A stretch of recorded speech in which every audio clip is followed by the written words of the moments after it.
Hi, this is Gail Romero with Collective Changes, here today again at CGI, and this is Wednesday, and we're live in New York City. I always wanted to say that, Abby. I'm with Abby Falik today, and Abby, you and I have had a 3-year relationship in regards to coming to CGI and finding out what you're doing. That's right. Now, we met in an elevator. And you were wearing a gorgeous red dress, and you had this wonderful elevator pitch. And we interviewed you because tell us a little bit about what you were doing then and thinking about, and then where you are today.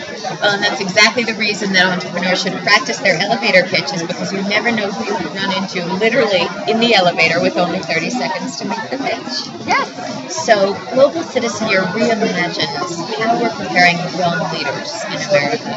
We're partnering with colleges to rethink the path from high school into college so that someday it's a common expectation, a common opportunity that high school graduates spend a global citizen year living and working in Africa, Latin America, Asia, the Middle East as part of their education.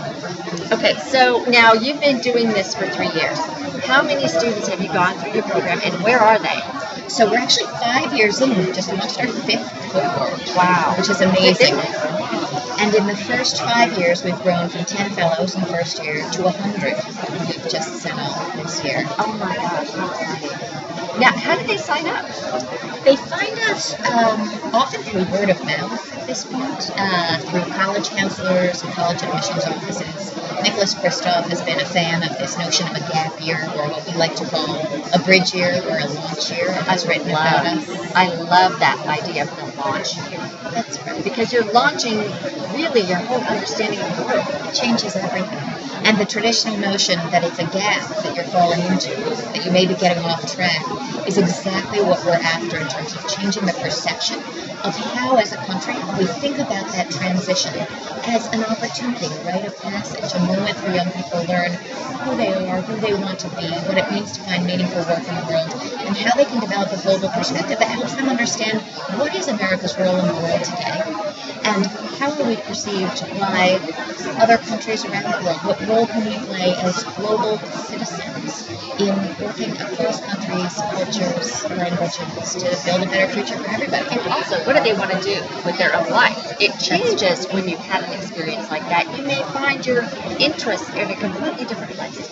Everything changes. We have kids who come to us clear that they're going to medical school, but when you probe a little further, it's their parents who were clear that that's the path that they were on. So this year becomes one of exploration, of going deep into who you are, what makes you tick, what are your values, who are you when you're far from home, when you're building a new identity for yourself in a community in the Sahara, in Senegal, in a new language and culture with a new name, potentially. Everything shifts about how you see your role in the world. So what I would like to do is I would like our audience to know how to find out more about what you do, and how can they help one of their children or nieces or nephews get engaged. So what's the website? So the website is globalcitizenyear.org, and there's information about the program. You can read the fellows' blogs. They post live from the field throughout their experience. Oh, how great. You can learn more about the application process, and you can also get a peek into our broader vision, which is that we don't exist simply to provide a leadership experience to a growing number of students. We exist to change the national paradigm so that someday this truly is the expectation of what a young American needs to do as part of his or her higher education. Abby, thank you again so much for everything you're doing. You are amazing. And so that was the globalcitizenyear.org. And I suggest you all check it out and find out if that might be something that a young person in your own life might want to do. Wonderful. Thank you so much. Bye-bye.